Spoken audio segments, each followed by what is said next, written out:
sa selebrasyon sa 24th araw ng Panabo. Sa kasaulugan sa Araw ng Panabo 2025, nagpakita sa nagkalain-laing talento ang mga kabatan-unang sosyedad sa Panabo sa Kipahitabong Kabataan Day. Sa pagpanguna sa buhatan, sa Panabo City Youth Development Office, nagipanguluhan ni Local Youth Development Officer Lester John B. Bulfango. Nalingaw ang mga sumasalmo sa gipakita nga performances sa mga partisipante sa dance sport competition. Diin ilahang gihataw ang cha-cha, rumba, samba o jive categories. Sunod niya napakita og bilibang mga partisipante sa Sangguniang Kabataan Variety Show Competition. Diin 5 ka barangay ang miapil sa kalihukan.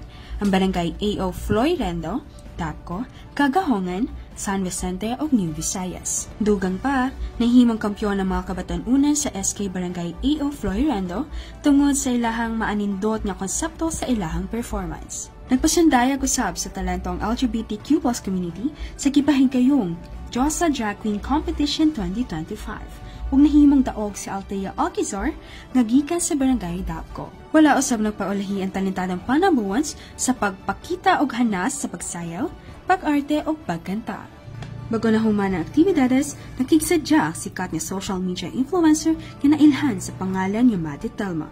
Ug gilingaw ang Panabuans apil na ang mga bisita gikan sa laing syudad ug munisipalidad nga midayo sa Panabo. Kauban sa kamera si Richard Ligtas, kini si Saisa Trabado, intern sa City Information Office nga gikan sa PNSC. Alang sa Frontline News Panabo, importante inform.